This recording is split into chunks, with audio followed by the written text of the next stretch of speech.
Hermanos, buenas noches. A los que no saludé, les invito a abrir la Biblia en 1 Tesalonicenses 4. El tema que se me asignó es, cómo apartarnos, básicamente, del pecado sexual. Un tema muy grande, ¿no?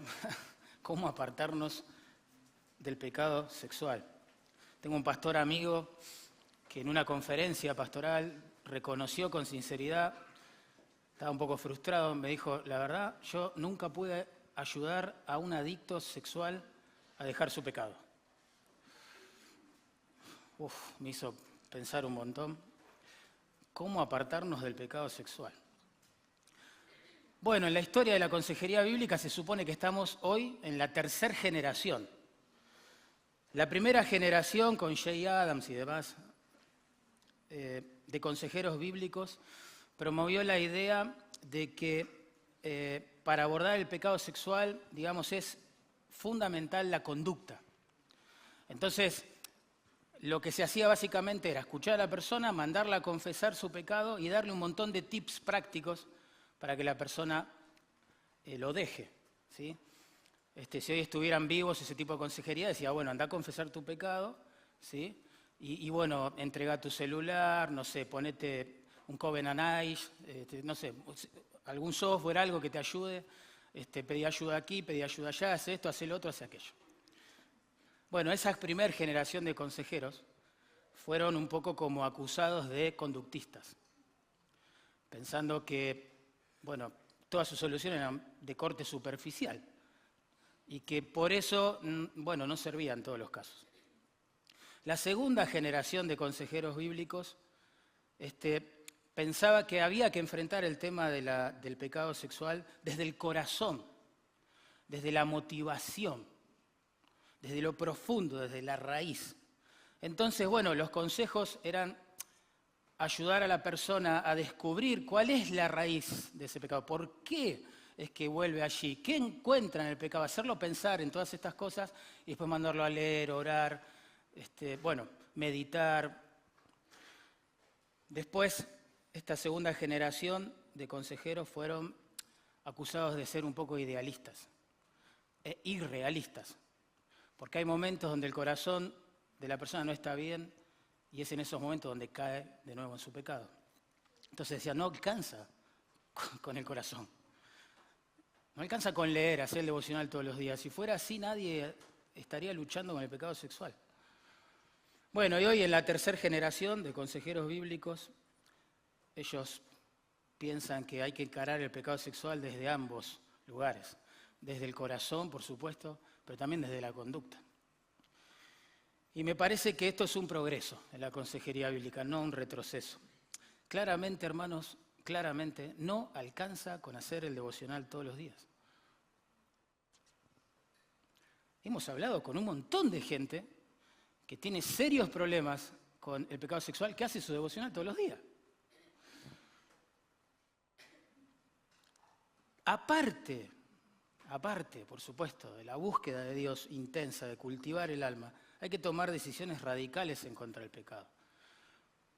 Por eso hay que apuntar al corazón, sí, claro, todo el tiempo, pero también al cuidado, ¿sí?, desde la conducta. Cuidamos el corazón en oración, pero en los días malos debemos también tomar decisiones radicales.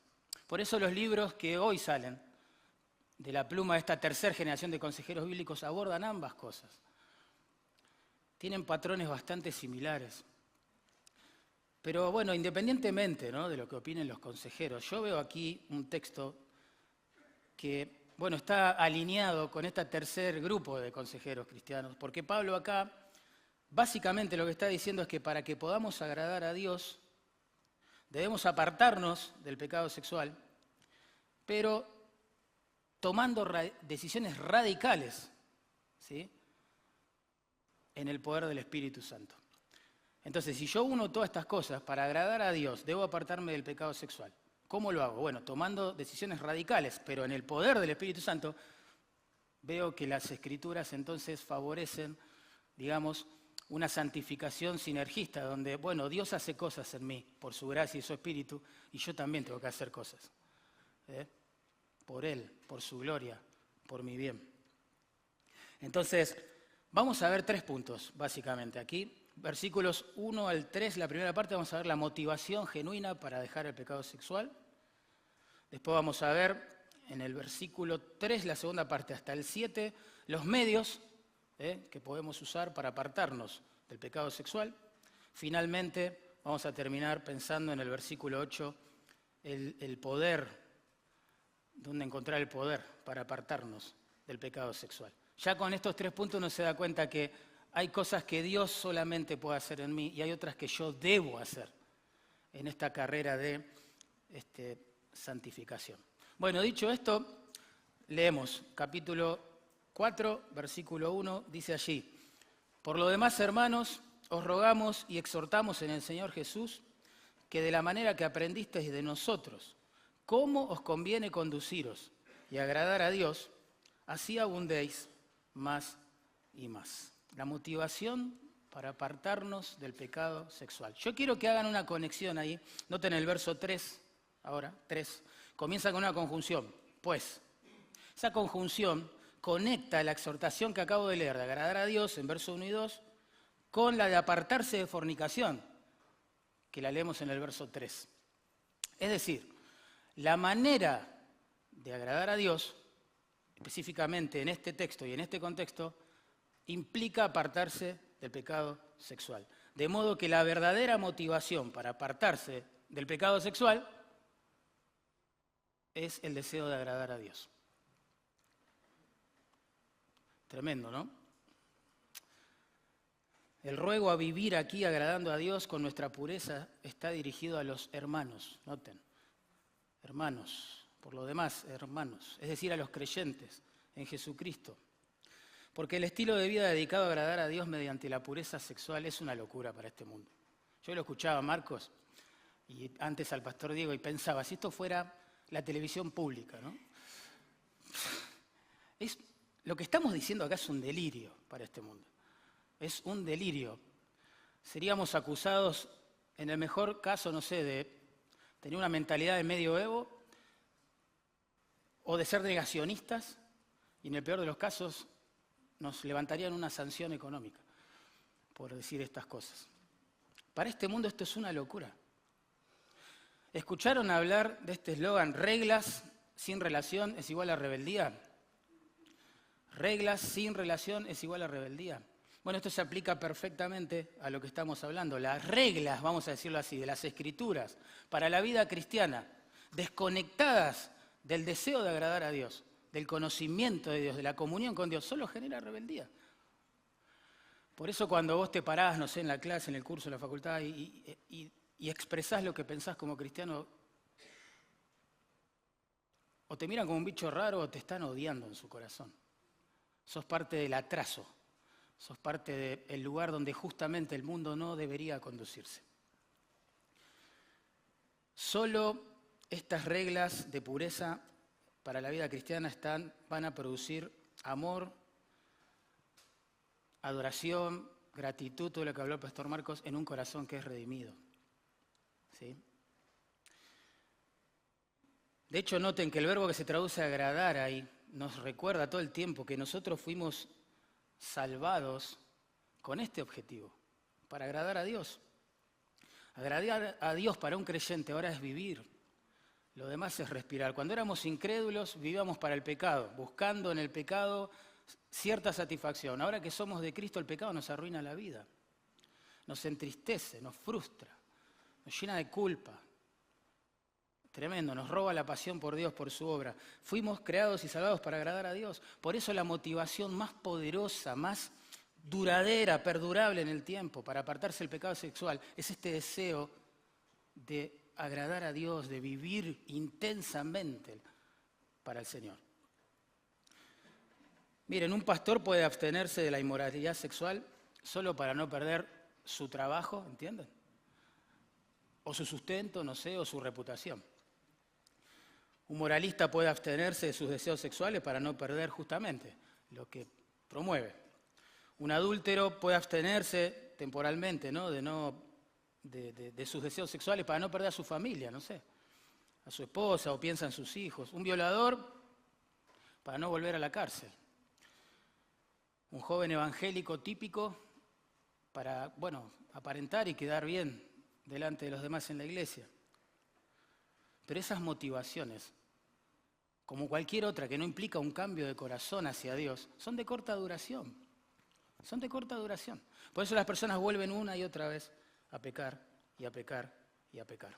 El punto es que cuando Dios nos salvó, como decían los profetas, ¿no? Dios quitó el corazón de piedra que teníamos, hermanos, horrible, muerto en delitos y pecados, y nos dio uno de carne que ahora sí late, se acelera, ¿no? De amor por Él, por su obra, por su palabra, por su pueblo, claro. Y el poder de este nuevo deseo que nos fue implantado cuando el Señor nos salvó, de agradar a Dios, va a ir quitando de a poquito los viejos y sucios trapos que pertenecían al viejo hombre. De hecho, la tristeza, la culpa, la frustración, la ansiedad también, que provoca el pecado sexual, es tan grande para un creyente, tan grande, que termina siendo un motor para que termine confesando su pecado y pidiendo ayuda. Nuestro texto dice allí que hay que abundar en esto, más y más, ¿no? De deseo, cultivarlo, ¿no? De agradar a Dios. Y eso me hace pensar que, bueno, todavía no llegamos a la meta. Este deseo de agradar a Dios con nuestra pureza es el camino, pero no es un proceso consumado. Algún día dejaremos de luchar contra el pecado, mis hermanos, y eso es una grata noticia, ¿no? Para todos nosotros, los que el Señor quiso salvar, grata, preciosa noticia. Ya tendremos una comunión abierta e ininterrumpida con el Señor. Ningún tipo de pecado arruinará la fiesta. Pero aquí hay que abundar en esto, todos los días, un día a la vez. Como que la meta, digamos, de cada día cuando te vas a dormir es terminarlo en comunión con Dios. Habiendo confesado tu pecado. Con ese deseo renovado de levantarte temprano al otro día y volver a buscar a Dios, y así un día a la vez. Noten en verso 2, dice, porque ya sabéis qué instrucciones os dimos por el Señor Jesús. Bueno, en su breve visita a la ciudad, Pablo sin duda ya había hablado con los hermanos acerca de la pureza sexual. Para que se den una idea, en Tesalónica, si hoy le tenemos miedo a la ESI, en Tesalónica estaríamos aterrados. Porque la religión oficial, una de las tantas que había, de las religiones oficiales paganas, incluían para su adoración la prostitución ritual. Imagínense, decir que un adorador iba al templo, se acostaba con una sacerdotisa, literalmente, para tener una experiencia de éxtasis y relación con su Dios con minúscula. Imagínense, desde el punto de vista civil, moral, político, religioso, así había que vivir. Era lo correcto. Por eso los cristianos generaban tanta molestia en el primer siglo, entre otras razones. No era nada nuevo para ellos, lo que Pablo les escribe acá. Noten, lo aprendisteis de nosotros, dice el verso 1. Verso 2, ya sabéis qué instrucciones os dimos. Verso 6, ya os hemos dicho. ¿Ven el énfasis? No es un tema nuevo para ellos. Y ¿saben qué? Acá hay un principio importante que hemos descubierto que es cierto. La mayoría de los problemas de inmoralidad, hermanos, no tienen su raíz en la falta de conocimiento bíblico.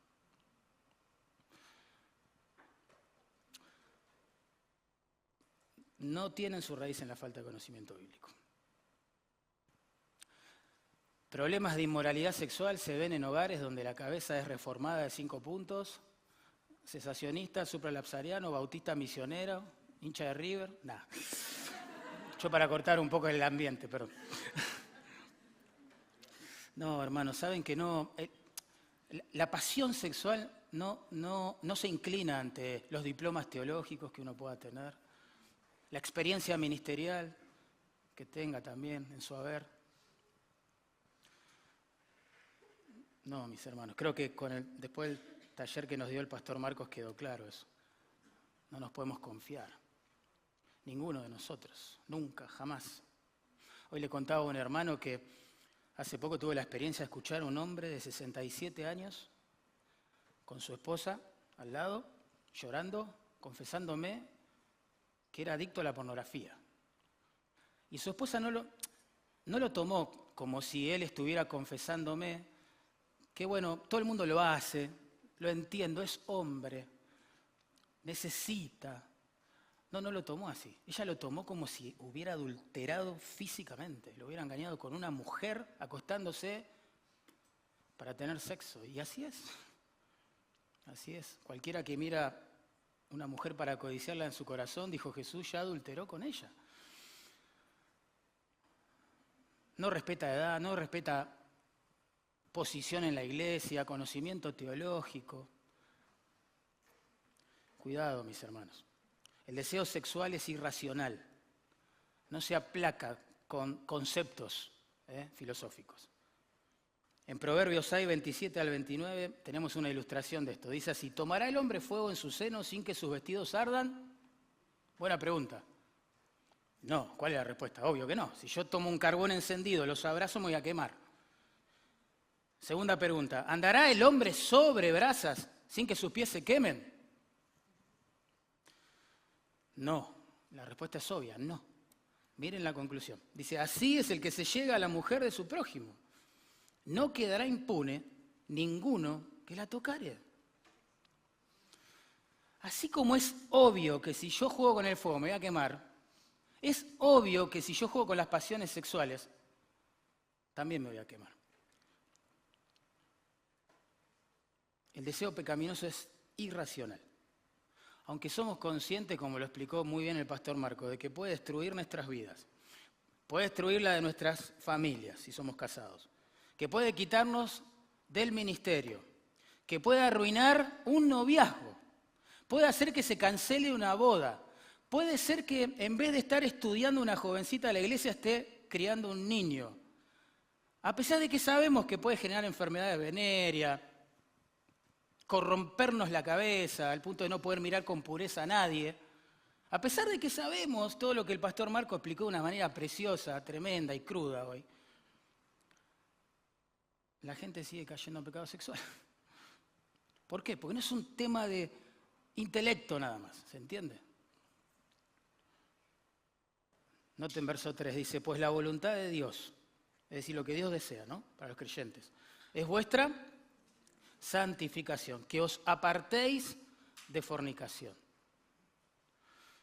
Bueno, a la luz, en materia de santidad, ya no me tengo que preguntar, Señor, ¿cuál es la voluntad tuya para mi vida? ¿No? Está claro, quiere que yo me aparte del pecado sexual, quiere que vos te apartes del pecado sexual, que vivas en una santificación práctica. Noten cómo conecta las cosas. La voluntad de Dios es vuestra santificación. Y puntualmente ahora eso implica que te apartes del pecado sexual.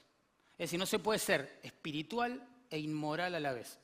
¿Se entiende? Son conceptos que se excluyen mutuamente.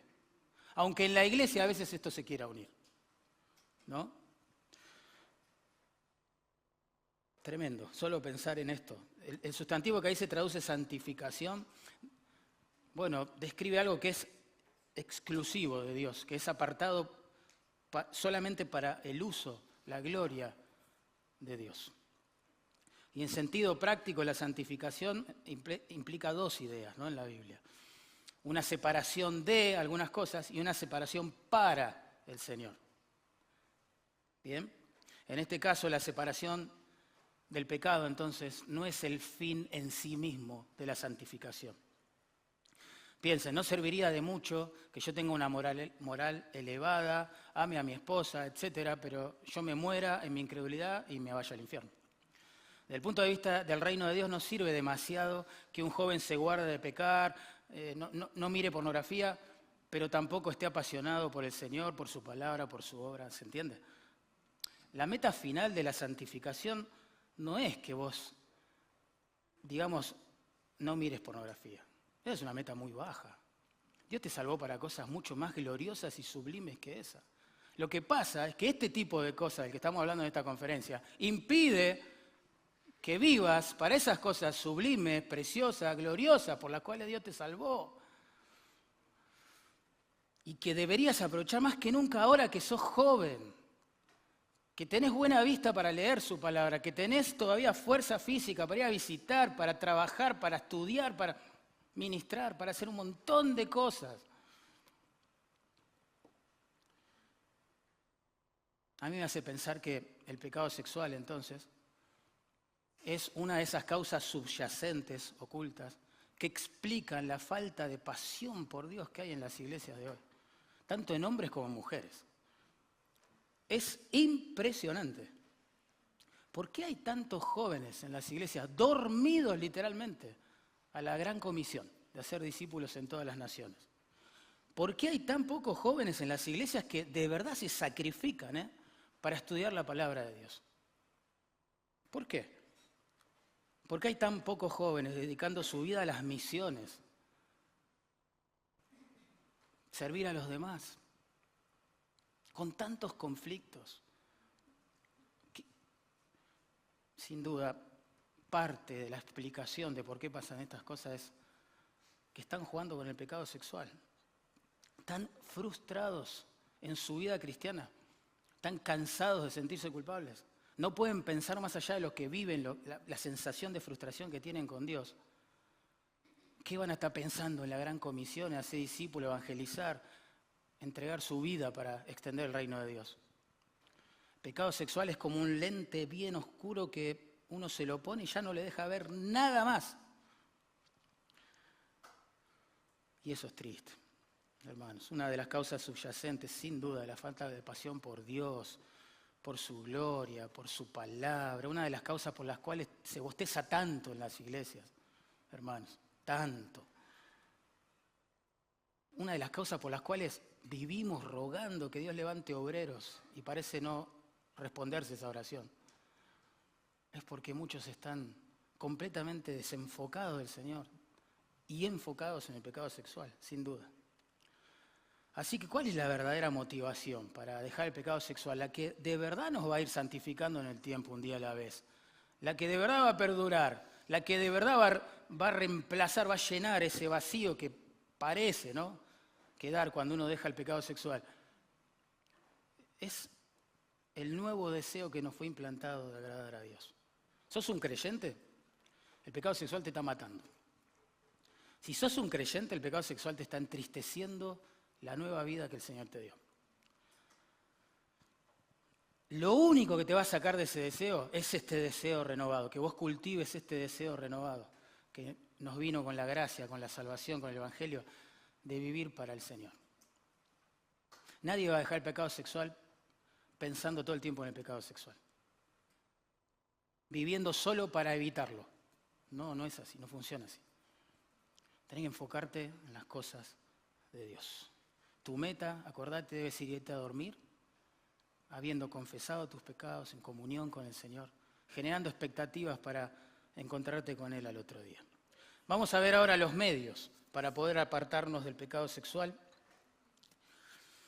Bueno, en el libro Por fin libre, yo lo traje para mostrarles, pero bueno, lo dejé ahí en el maletín, no importa, de Lambert, es muy conocido, muy práctico, dice así: si quieres experimentar un cambio duradero, miren lo que dice este hombre, puedes orar, puedes rogar, puedes llorar, puedes gemir, puedes leer, pero al final tendrás que ser muy drástico contigo mismo.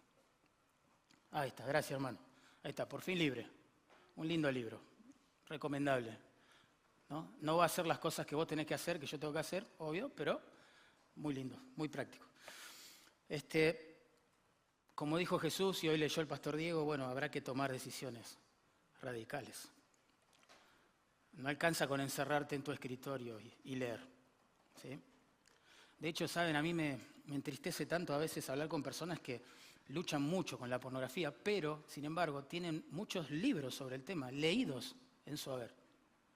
Y vos estás hablando con ellos y te citan, sí, porque Lambert dijo en el capítulo 4, wow, ¿viste? Asombroso, tremendo, ¿no? Mirá, sí, Paul Tripp no sabe la que tiró, en el nuevo libro, el último blog que escribió, qué pena, ¿no? Es un autoengaño, ¿entienden? Pensar que acumular páginas van a suprimir algo que solo la gracia puede suprimir. Yo lo que veo acá en este pasaje es que somos llamados a tomar decisiones radicales también. El primer punto trató con el corazón, claro. La única motivación perdurable es el deseo de no desagradar a mi Señor. Lo amo, me amó primero, ¿cómo no lo voy a amar? Le voy a dar todo por Él, es lógico, es el culto racional.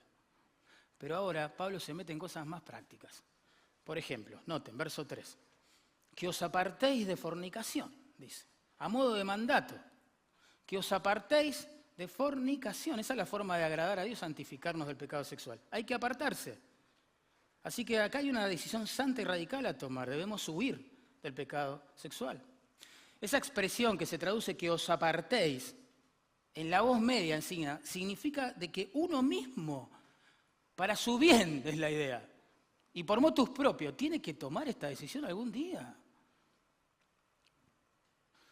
En algún momento tenemos que, como el hijo pródigo, recuperar la conciencia, volver en sí y decir, pero ya tengo que cortar con esto, me tengo que alejar de esto. Implica la expresión como una abstinencia absoluta. Por mi bien, por la gloria del Señor. Uno mismo decide alejarse de toda tentación sexual. Hasta que vos no hagas eso, mirá, vos tenés 400 consejeros, 30 software bíblico cuidando tu mente y tu computadora y vas a volver a pecar.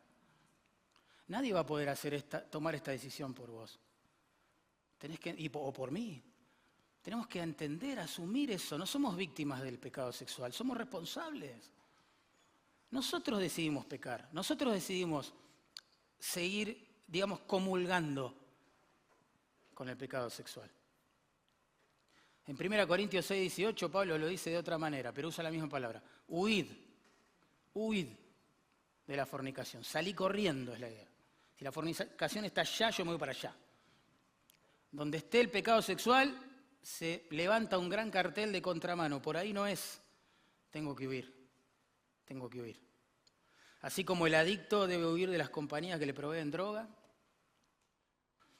por más fuerte que se sienta en su corazón, guarda, tiene que huir de las compañías que le proveen droga, o así como, no sé, el alcohólico tiene que huir de los bares y de la compañía de otros ebrios, así como el jugador empedernido debe huir del bingo, del casino, no sé. El cristiano que quiere agradar al Señor debe huir de la tentación sexual. El paso previo del que hablaba Diego, para evitar una caída. Y en este sentido hay que ser práctico, es un llamado práctico, radical, urgente. Y lo tenemos ilustrado en la vida de José, que ustedes se van a acordar seguramente. José iba a trabajar en la casa de su amo Potifar, la mujer de Potifar, adúltera de corazón, puso los ojos en él y todos los días le decía, duerme conmigo. José decía, no. Un día, ¿qué pasó? Se quedaron solos. Y no había nadie. Complicidad, obviamente, ¿no? Esta mujer preparó el ambiente. Y le dice, ahora sí, duerme conmigo. Nadie lo va a saber. Duerme conmigo, listo. Nadie se va a enterar. ¿Qué hizo José? Salió corriendo. Y aunque fue preso después por eso, acusado injustamente, él agradó a Dios. ¿Quién te quita el gozo de hacer la voluntad de Dios? Hay que salir corriendo, hermanos. Lo que Pablo lo dice así, huir de la fornicación, lo tenemos ilustrado en la historia de José. ¿Saben? Un hermano cayó en adulterio, me acuerdo de hablar con él hace mucho tiempo atrás. ¿Cómo se dio el proceso? Bueno, redes sociales. Facebook, antigua generación, empezó a rastrear compañeros del secundario.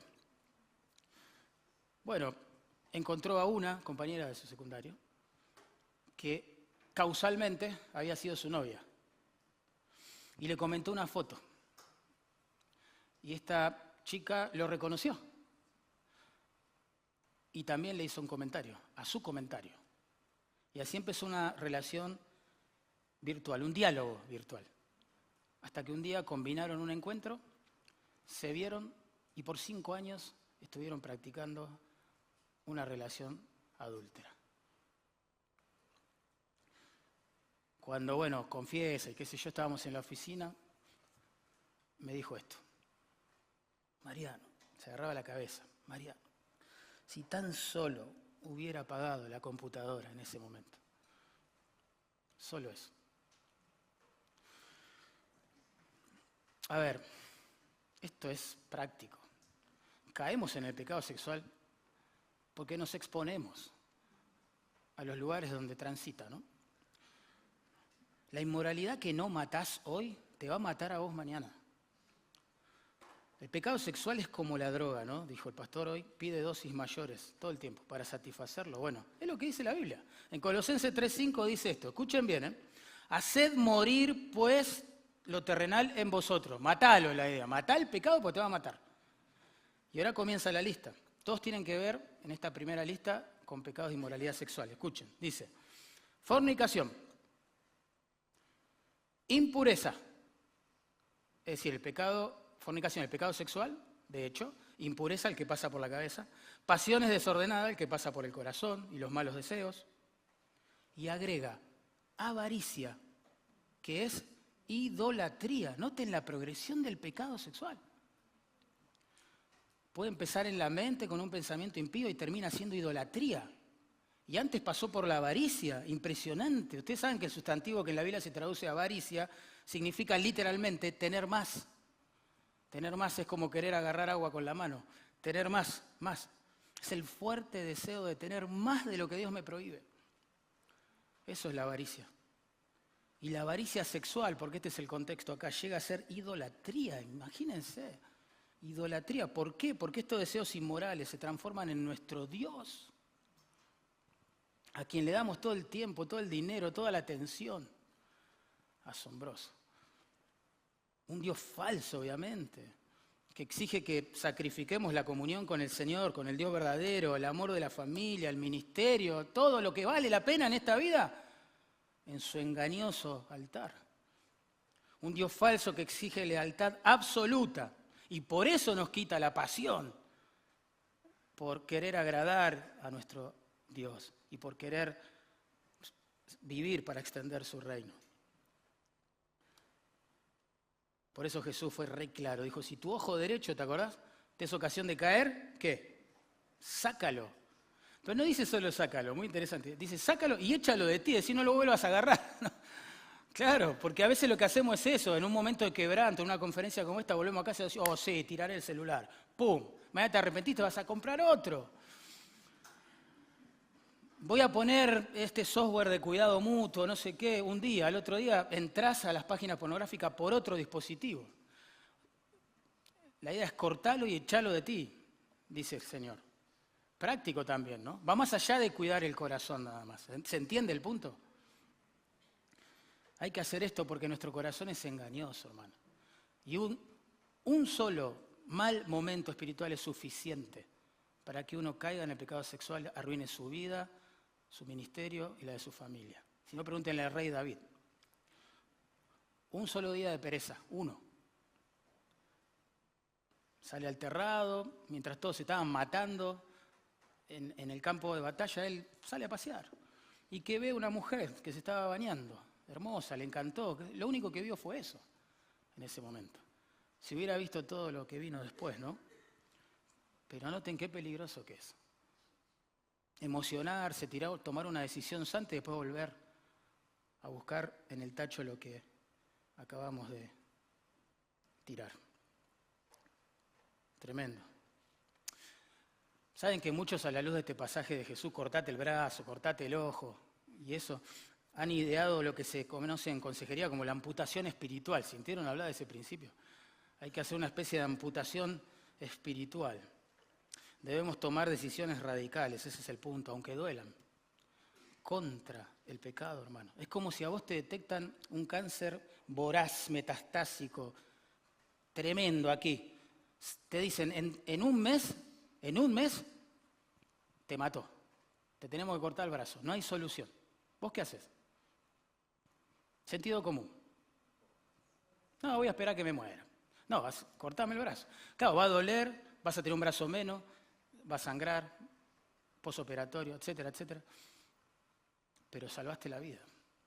Ese es el punto aquí de la metáfora obvio que no tenemos que cortarnos el brazo ni el ojo, ¿no? Pero de la metáfora. Jesús está diciendo, mira, el pecado sexual es peor, te va a arruinar la vida, te va a matar. Es mejor sacártelo de encima que tomar este tipo de decisiones dolorosas. Uno mira pornografía cuando tiene el deseo de verla, hermano. Vamos a ser sinceros, ¿no? Cuando tiene el deseo de verla, cuando tiene el tiempo para verla y cuando tiene acceso disponible a ella. Por lo tanto, parte de lo que implica cortarse el brazo, sacarse el ojo y todo esto, es tomar medidas radicales para evitar el deseo, para ocupar bien el tiempo y para limitar el acceso en los dispositivos, donde sea, al pecado sexual. Y hay que ser práctico con esto. Debes apagar la computadora, el celular, ponerle filtros compartidos. Alguien te puede ayudar con las claves, las contraseñas, no sé. Hay muchas cosas ahora que podés hacer. En cuanto a tiempo, tenés que limitar tu tiempo de pereza, digamos. La pereza es la madre de todos los vicios, decían antes, y ni hablar de la inmoralidad sexual, ni hablar. Es interesante cómo conecta Proverbios la pereza con la inmoralidad sexual. El no tener nada que hacer, nada valioso en qué pensar, en qué ocupar la mente. Yo cuando me convertí, llegué a esta iglesia y me dijeron, joven, así, mente vacía, oficina de Satanás. ¡Wow! Me quedó hasta el día de hoy. Tremendo. ¿Se acuerdan los más viejos seguramente? Mente vacía, oficina de Satanás. ¿Quién se acuerda de eso? Eso revela tu edad, hermano. ¿Qué haces en una conferencia de jóvenes? Nada. Bueno, avancemos un poco. Hermanos, seamos prácticos con esto. Limita el tiempo que pasas a solas. El otro día escuchaba el testimonio de una persona que también cayó en adulterio, engañó a su esposa, no importó nada. Dice, yo no veía la hora de que ella se fuera a dormir para quedarme solo frente a mi computadora. Bueno, y así hay miles de casos, ¿sí? Uno más triste que el otro. Hermano, hay que reconocerlo. ¿Por qué caes en el pecado sexual? Porque querés hacerlo. Porque tenés tiempo para hacerlo. Porque programaste el momento para hacerlo y el dispositivo a través del cual vas a hacerlo. ¿Entendés que por más que tengas 40 consejeros de nuevo y haya toda una iglesia orando por tu santificación y te reúnas, no una vez por semana, 7 veces por semana, con alguien que te haga cuidado mutuo, si vos no tomás la decisión radical de huir del pecado sexual, vas a volver a caer. A veces pienso que en realidad uno no quiere dejar el pecado sexual. No es que no puede, porque en Cristo se nos dio poder para hacerlo, ahora vamos a terminar pensando en eso. ¿Qué es esto de volver todo el tiempo a esta telaraña pegajosa, horrible, que nos impide vivir para el Señor? Acá hay otra decisión santa y radical. La primera es huir, salir corriendo. La segunda, verso 4, dice que cada uno de vosotros sepa tener su propia esposa en santidad y honor. Acá hay una decisión radical para tomar. Es decir, mi cuerpo, ahora lo voy a explicar, no es para el pecado, es para el Señor, punto. Y darle ese rumbo. Darle ese rumbo. En verso 4 dice así, esposa, ¿no? Que cada uno de vosotros, dice la Reina Valera, sepa tener su propia esposa en santidad y honor. El sustantivo que se traduce esposa ahí, hermanos, significa vaso. Literalmente es un vaso. Y la Reina Valera, supongo yo, lo tradujo como esposa porque en 1 Pedro se describe a la mujer como vaso más frágil, ¿no? Sin embargo, el cuerpo humano en 2 Corintios 4, se describe como vasos de barro.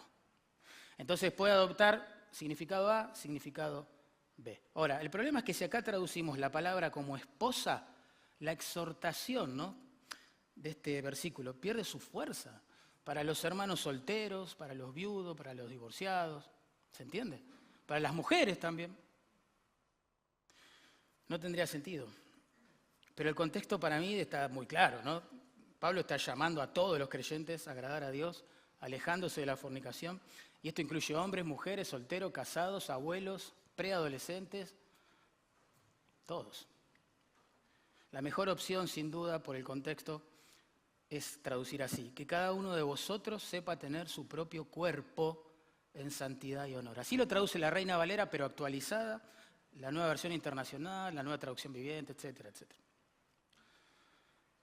Y me llama la atención la expresión sepa tener. Sepa tener. Hay algo para aprender acá y poner en práctica, ¿no? Tengo que aprender que mi cuerpo ya no es para el pecado de que el Señor me salvó, sino para la santidad y el honor, dice así. Otra vez el concepto de santidad, ¿se dieron cuenta, no? Otra vez esa idea de que Dios te salvó para que seas propiedad exclusiva de Él. Para eso tenés que, o a eso tenés que dedicar tu cuerpo, hermano. El cuerpo físico del creyente es la herramienta de Dios para darse a conocer a este mundo. Dios quiere usar tu boca para llevar su palabra, Dios quiere usar tus pies para ir a servir a alguien, bueno, etc. Donde estás vos está tu cuerpo, así que por eso en Romanos 12 dice, hermanos, os ruego por la misericordia de Dios, ¿se acuerdan? Que presentéis vuestros cuerpos. ¿En qué? En sacrificio vivo, santo, agradable a Dios. ¿Qué es vuestro culto? La forma lógica de vivir esta nueva vida que el Señor nos dio. Pero agrega otro sustantivo ahí, honor. Honor. La idea aquí es describir una cotización alta, algo que es como muy valioso, ¿se entiende? Para uno. Muy valioso. Entonces, es como que somos llamados a través de este versículo por Dios a tener respeto de nuestro propio cuerpo. Tremendo, porque es templo del Espíritu Santo. Desde que el Señor te salvó, si es el caso, por eso siempre quiero que pienses en eso. Tu cuerpo ya pasó a ser propiedad de Dios, porque fue comprado por precio, y ya no es nuestro, dice 1 Corintios 6:20. Vieron que la gente hoy dice, con mi cuerpo yo hago lo que quiero, ¿no? Bueno, el creyente no puede hablar así. Nosotros no hacemos lo que queremos con el cuerpo. Nosotros no somos víctimas pasivas de los deseos de nuestro cuerpo. Y bueno, es una necesidad biológica el pecado sexual. ¿Qué va a hacer? Dios nos creó así. No es así. No es así. Es un regalo de Dios la sexualidad que te dio para que disfrutes dentro del matrimonio. Claro que sí, es precioso, es un regalo. Pero fuera de eso es pecaminoso, corruptor, todo lo que vivimos hoy. Pero tenés que hacerte respetar, jovencita cristiana. Tenés que tener allá arriba el templo que el Señor quiere usar, que es tu cuerpo, para mostrar su gloria en este mundo. Vos también, joven cristiano. Por eso es importante lo que decía el pastor Velázquez hoy, ¿no? La forma en que te vestís le da honor o le quita honor a tu cuerpo, al propósito por el cual tenés ese cuerpo.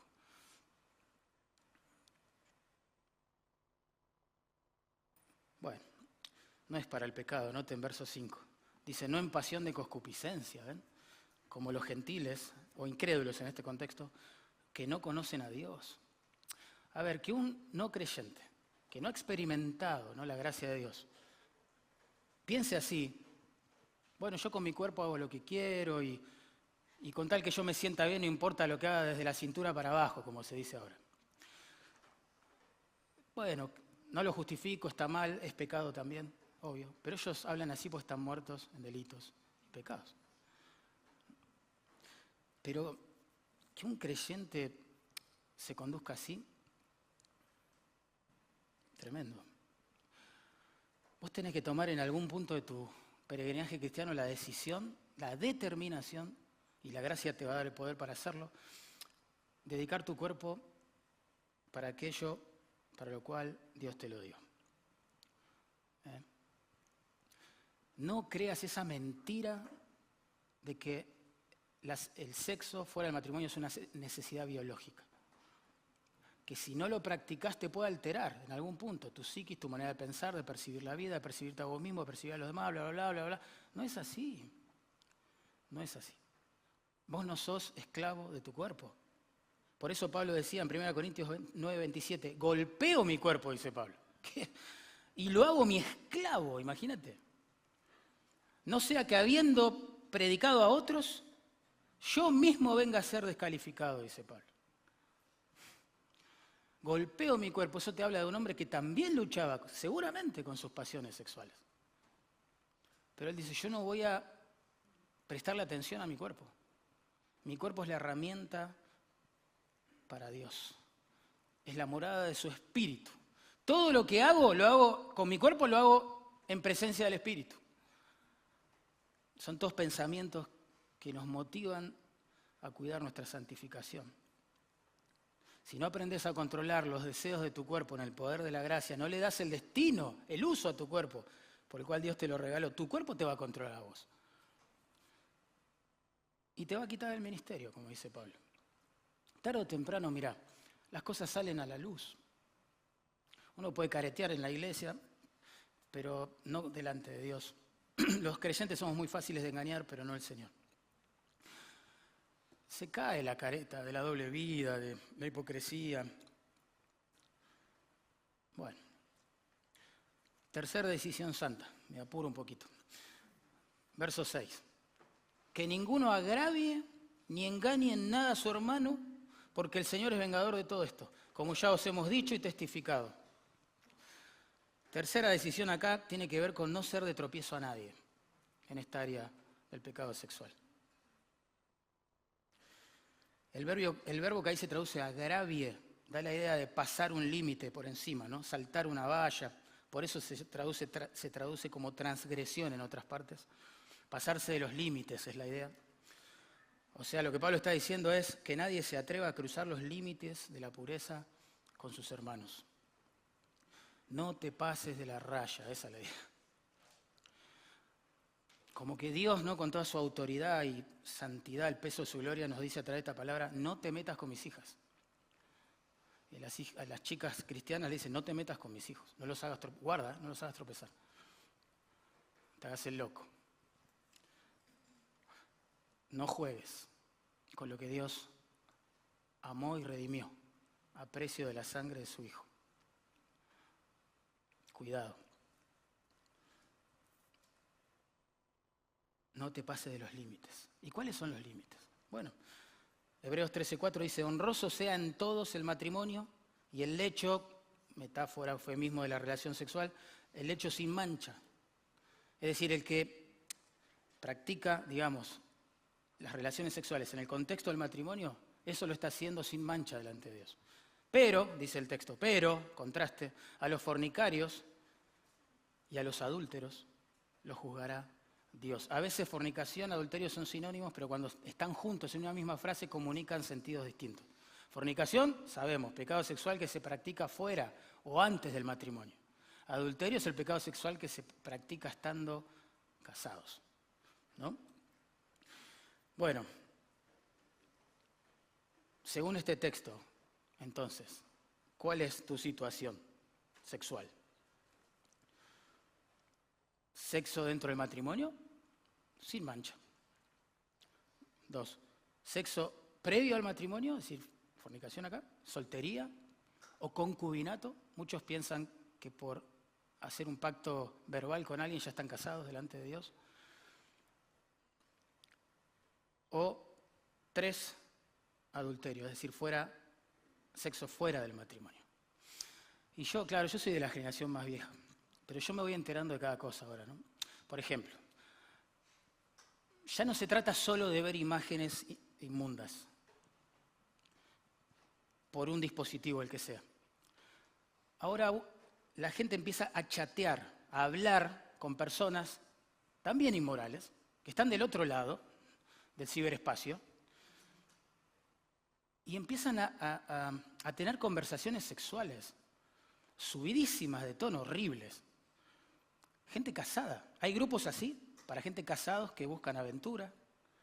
Hay grupos así para solteros, hay grupos así para heterosexuales, homosexuales, etcétera, etcétera, etcétera. Y ni me quiero enterar de las cosas que debe haber y que yo no sé. Pero el punto es que una vez que cruzaste los límites, ¿no?, de la pureza, e hiciste pecar a alguien, ¿cómo restituís el daño? ¿Qué haces para volver atrás? Mira, Proverbios, precioso libro, jóvenes, dice esto, 6, 30 y 31. Proverbios 6, 30 y 31. Dice, si el ladrón es sorprendido robando, pagará 7 veces, entregará todo el haber de su casa. Mas el que comete adulterio es falto de entendimiento. ¿Qué está diciendo este proverbio? Un ladrón, aunque ha pecado obviamente, ha delinquido, etc., tiene cierta forma de restituir el daño que causó devolviendo lo robado. Yo te robé un celular, te lo devuelvo. No borra mi culpa, pero por lo menos no te arruiné la vida. Toma el celular de nuevo. ¿Pero qué devuelve a alguien que cometió adulterio? Supongamos que yo caigo en adulterio. ¿Qué le devuelvo a mi esposa? ¿Cómo la compenso? ¿Qué hago? ¿Cuánto vale, digamos, la pérdida de confianza? ¿Qué precio le pongo a la pérdida del respeto de mis hijos? ¿Qué precio le pongo, al daño que voy a causar en mis hermanos y hermanas? ¿Cuánto vale eso? ¿Cómo lo devuelvo?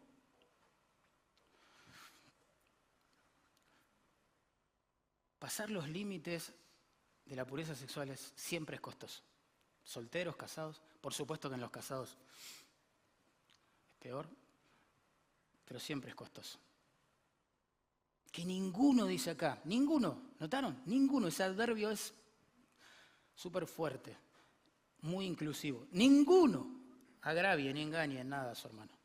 Si dice ninguno es porque todos nosotros, cualquiera de nosotros puede hacerlo. Son esas palabritas que el Espíritu Santo inspiró, que las pone ahí que, nos tienen que hacer temblar, hermano. Todos nosotros, vos, yo, todos somos capaces de hacer un desastre.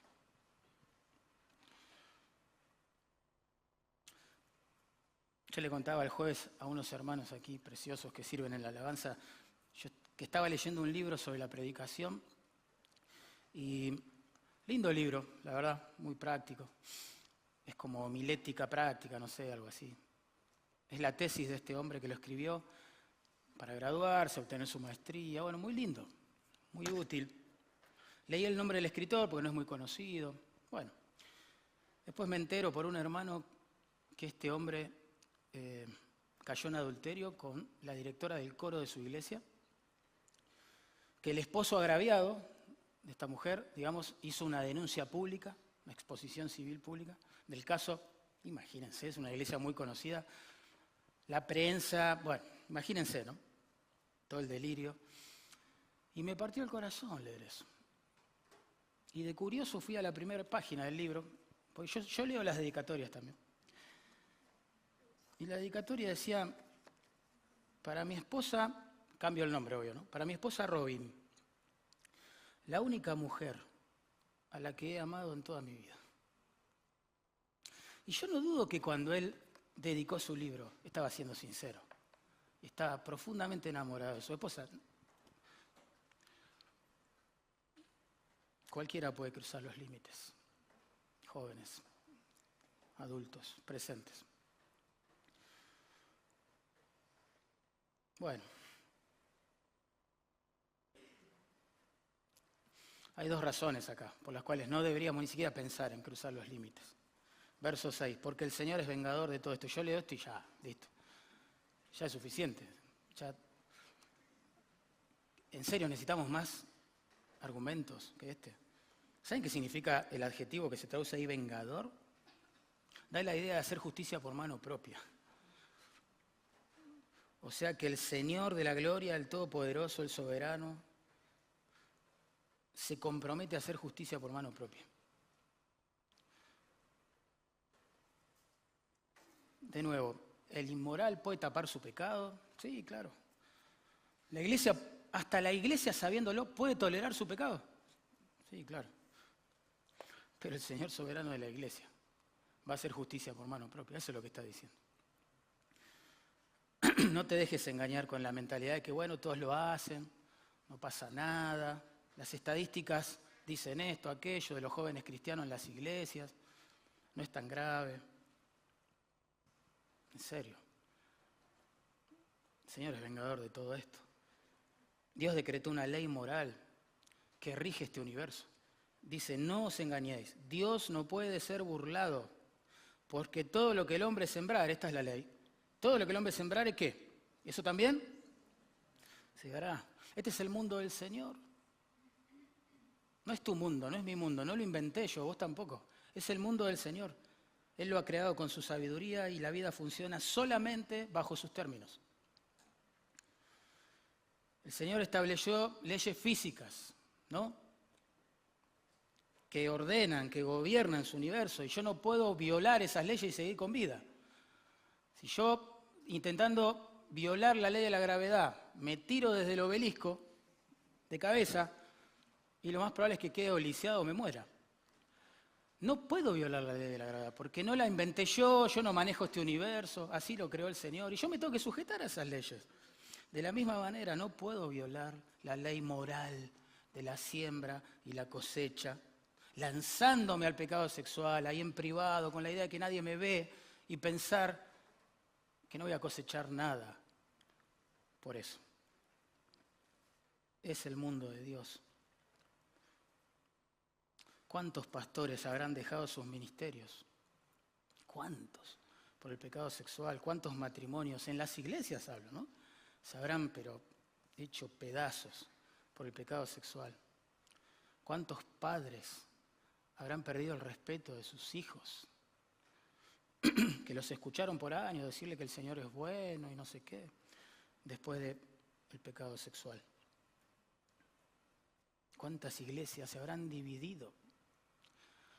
Porque alguno de sus líderes queridos cayó en pecado sexual y algunos lo querían disciplinar, como dice la Biblia, y otros no. ¿Saben? Hay algo que me parte el alma hoy. Una persona puede caer en pecado. Después de haber pastoreado, puede caer en pecado. A los 2 meses está predicando de nuevo. Y nadie levanta un dedo con eso. Y todos están contentos en nombre de la gracia. Pues la Biblia dice que el pastor tiene que ser irreprensible. ¿Cómo va a ser irreprensible? ¿Cómo va a predicar el matrimonio ese hombre? Pasan esas cosas. Pero Dios es vengador de todo esto, dice. ¿Saben cuál es la peor consecuencia, creo yo, del pecado sexual? Es la que mencionó el pastor Marcos en Romanos 1. Yo se las voy a leer con otras palabras en Romanos 6. En Proverbios 6, 32. Escuchen esto, dice, el que comete adulterio, aplíquenlo a todo pecado sexual, es falto de entendimiento. Corrompe su alma el que tal hace. Ahí está el problema, ahí están las consecuencias. Yo puedo tapar, puedo hacer un montón de cosas, pero no puedo cambiar mi mundo interior. Si yo estoy jugando con el pecado sexual, lo estoy ensuciando, me estoy corrompiendo. He entrado en una espiral, como decían hoy, descendente, que solo el arrepentimiento y la gracia y la misericordia de Dios me pueden sacar. Corrompe su alma la persona. El que juega con la inmoralidad va a pervertir, va a depravar su mundo interior. Al punto de que, créanme, no van a poder mirar con pureza a nadie. Yo siempre cuento que hay un hermano, porque me quedó grabado, fue tan anecdótico, que vino un día a la oficina y me dijo, pastor, tengo que confesarte algo. ¿Qué pasó? Caí en adulterio. No, dije yo, ¿en serio? Yo estoy quebrantado. ¿Qué pasó? Contame, ¿con quién? Me dice, con todas las hermanas de la iglesia, me dijo. Claro, en su mente él no podía ver con pureza a nadie, ¿entienden? Muchas consecuencias del pecado sexual pueden evitarse, dicen los teólogos liberales hoy. Así que no es tan grave como en el primer siglo. ¿Escucharon eso? Bueno, ya lo van a escuchar. Y se explayan, ¿eh? Dice, los medicamentos pueden curar la mayoría de las enfermedades venéreas. Toma mate. 1-0 va perdiendo Dios, ¿no? Los anticonceptivos reducen la probabilidad de un embarazo. 2-0 pierde Dios. Los abogados prometen divorcios pacíficos. 3-0. Y podemos seguir, ¿no? Pero saben, nadie va a poder evitar que rindamos cuentas a Dios por el uso que le dimos al cuerpo. Alégrate, joven, en tu juventud. Tome placer tu corazón en los días de tu adolescencia. Y anda en los caminos de tu corazón y en la vista de tus ojos. Es decir, haz lo que quieras. Pero sabe que sobre todas estas cosas te juzgará Dios. No se puede evitar esa consecuencia. Terminemos pensando en el motor, ahora, en el poder, para apartarnos del pecado sexual. Vimos el motivo, ¿no? El verdadero motivo. Dale, ahora somos cristianos, queremos agradar a Dios. Y ese deseo en la gracia va a suprimir de a poquito, un día a la vez, al deseo sexual. 2, vimos algunos medios para apartarnos del pecado sexual. Hay que cuidar el corazón, claro, y también hay que tomar decisiones radicales.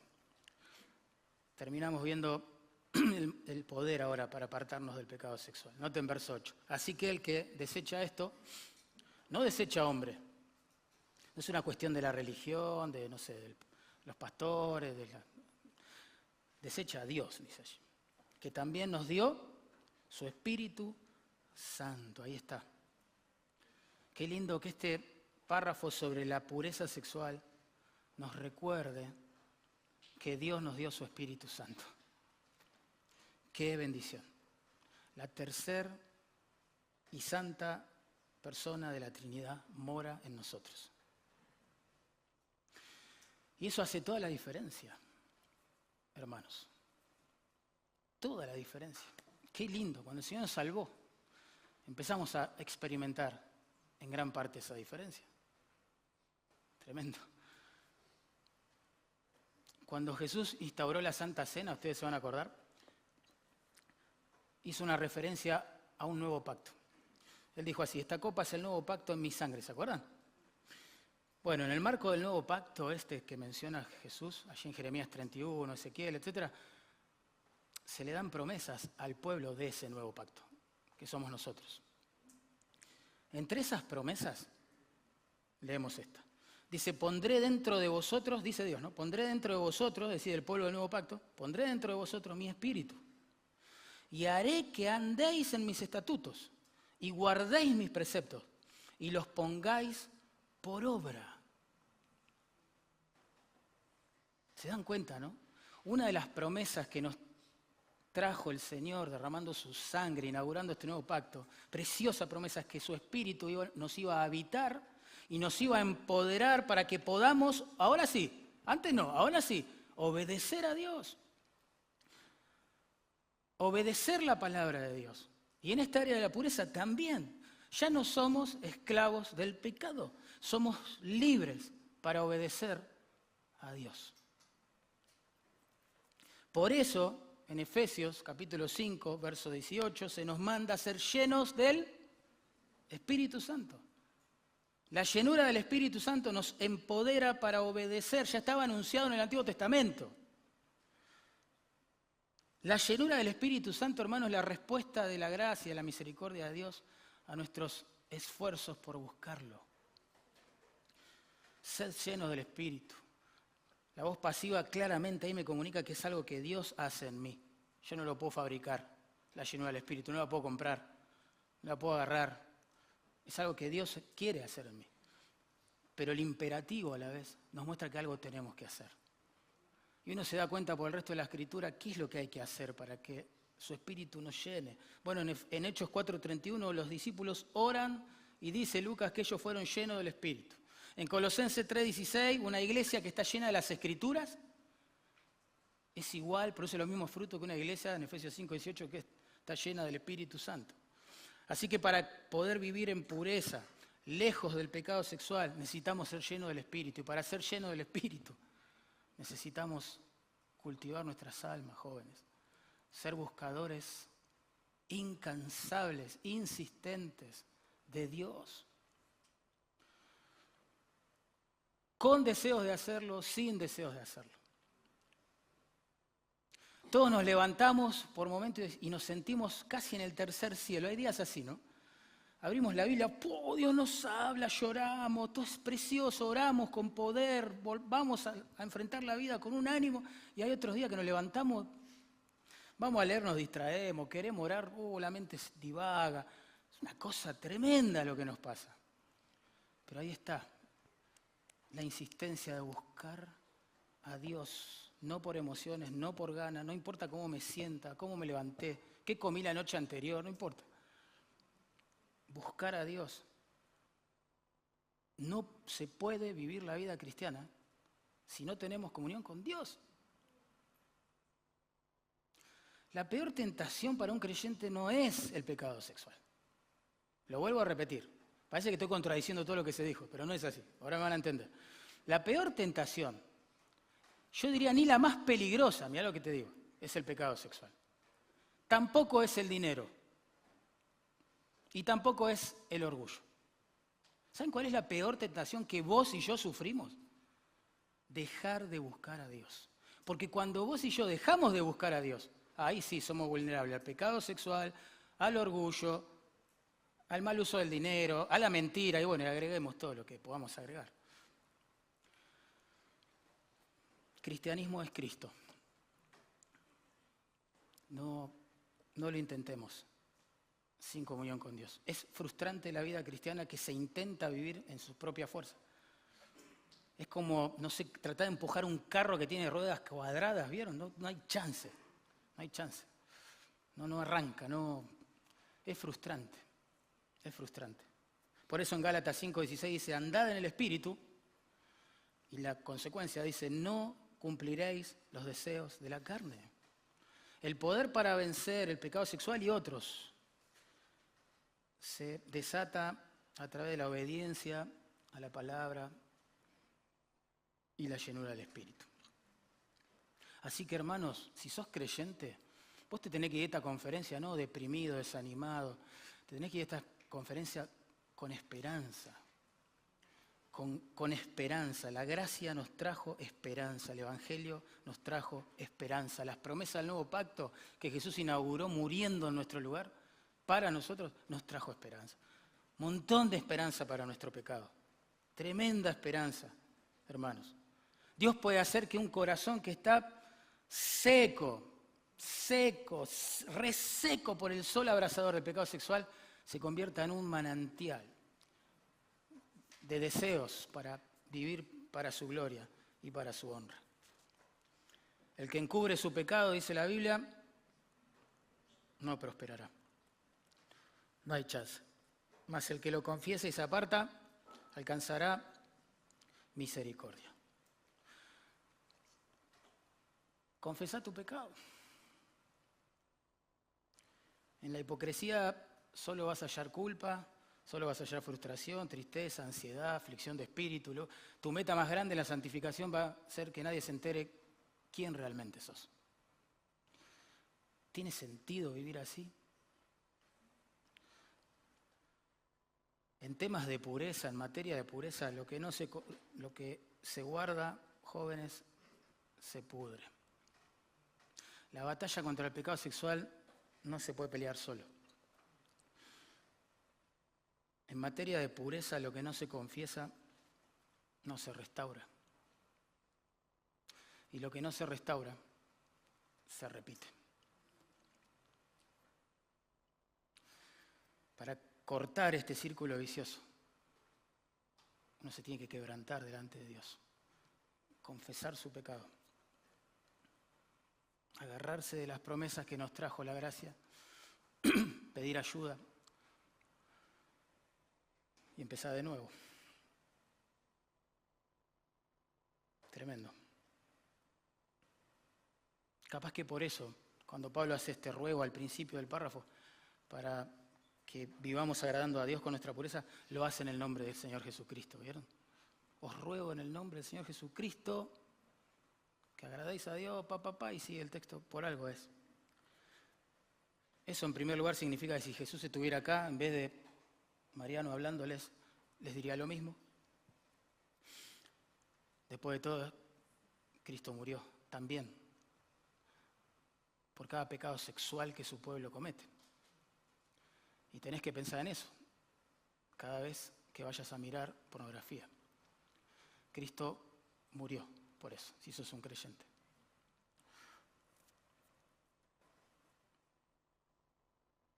Tremendo. Lambert, en este libro, yo hoy le dije que leo las dedicatorias, ¿no? Se lo dedica a sus hijos, me encantó. A sus 2 hijos varones.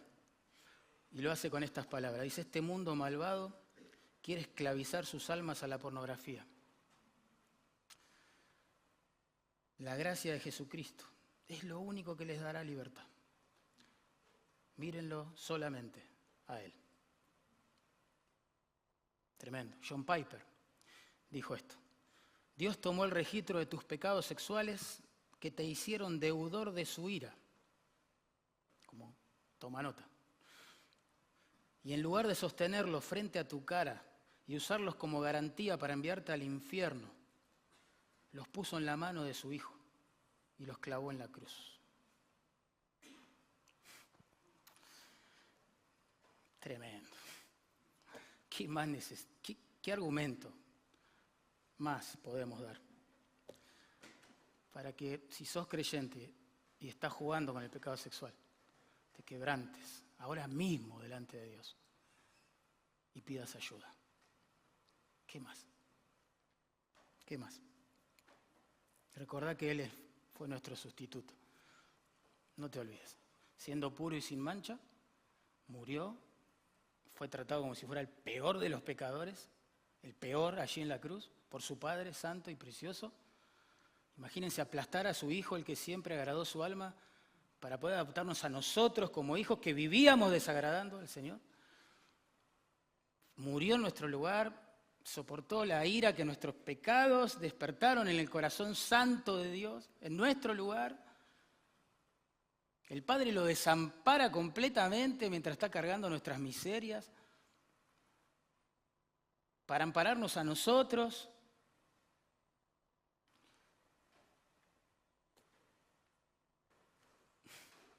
¿Qué más necesitamos? ¿Qué argumento va a alcanzar para que nos quebrantemos delante del Señor? Confesemos nuestro pecado y pidamos ayuda. Vamos a orar. Señor, gracias por tu palabra.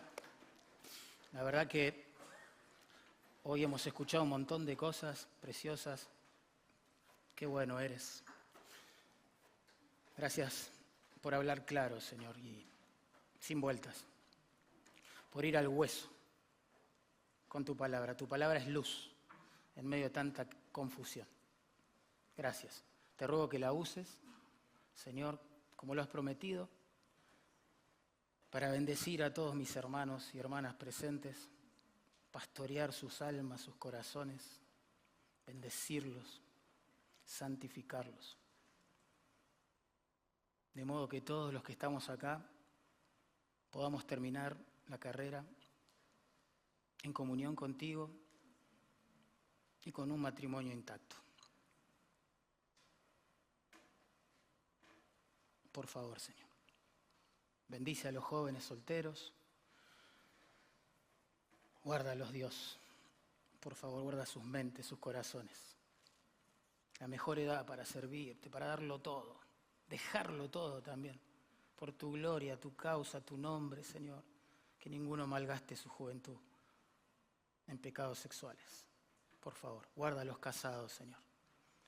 No dejamos de sorprendernos, entristecernos, quebrantarnos por los casos que se suceden de adulterio. Pero tampoco dejamos de temblar. No somos mejores que nadie. Somos tan necesitados de tu gracia como el que ha caído, Señor. Guárdanos a todos, por favor. Por tu gloria, Señor, porque vos sos digno. Para el gozo de nuestras almas y también para el ministerio que podamos hacer en tu nombre en este mundo. Te lo rogamos en Cristo Jesús. Amén.